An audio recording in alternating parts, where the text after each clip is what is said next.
security is something that really matters to me. I've worked in this and volunteered in this for a long time, and the numbers are stark. 1 in 4 children in the US and 1 in 3 kids in Silicon Valley goes hungry. And when school lunches and breakfasts go away, which is what happens over the summer, that hunger problem gets exacerbated. When we have a national pandemic, a global pandemic, that gets exacerbated. So at Facebook today, we launched our summer meals program. We have our chefs who aren't working, right? They're still employed at Facebook, but they are not actually cooking any meals for anyone because everyone is still working from home. They volunteered, they came in, they're preparing up to 600 meals, and we're giving that out to the local community. And I got to go this morning to the opening with my fiance and our children and talk to people in the community and see the great work that the Facebook team, Loaves and Fishes, our nonprofit partner, are doing. And yes, I am definitely feeling really exhilarated. First of all, I saw people in person, but more importantly, I saw my team at Facebook and local nonprofits doing great work for people who deserve it. This is something I know we've talked about before. I remember you were very involved with the food bank and Second Harvest and helping that. And you mentioned the pandemic, and I was going to ask of the pandemic, how much does it exacerbate for the kids, but also working moms? I mean, does that make this even more important because it seems like they're getting hit the worst? No, absolutely.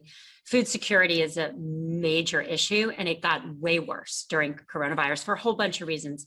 Schools closed, and kids get a free lunch and a free breakfast at a lot of schools. That's 10 meals a week that went away.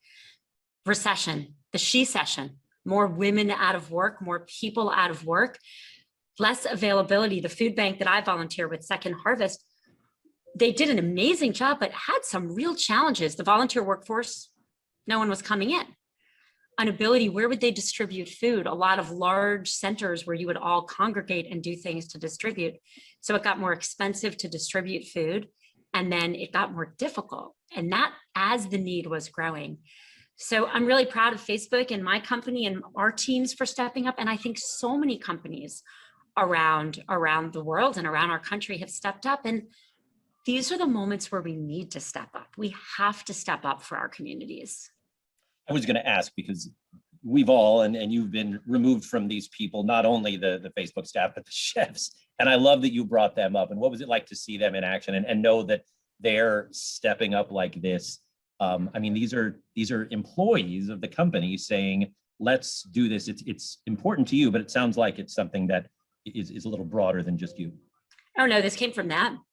Look, I have sat in this chair, here we go, since March.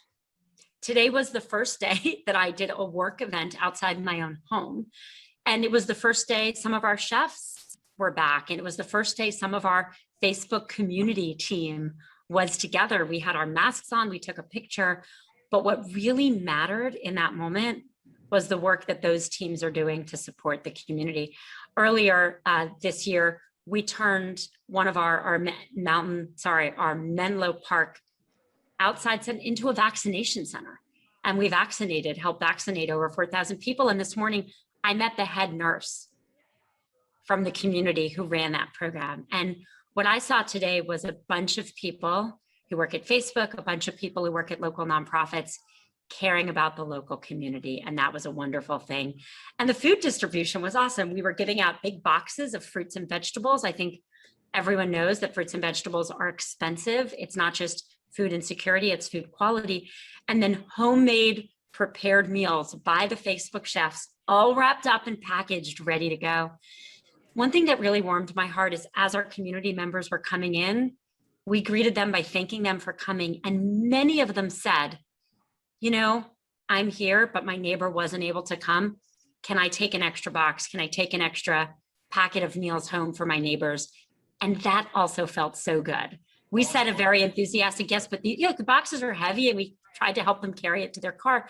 But even in those moments, people who were in need of food weren't just thinking about themselves. They were thinking about their neighbors. That was awesome. Excellent. That is terrific. And am I missing anything? I know you got to go. And I want to make sure we're covering this well. And it sounds like we've covered a lot of ground. Well, I just want to say thank you to Loaves and Fishes, to the local community volunteers, to the Facebook employees.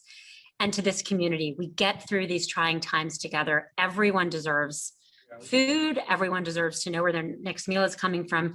No children in our very wealthy nation should go hungry. It is on all of us to make sure that there is no hunger in the United States, and there is a lot of hunger in the United States.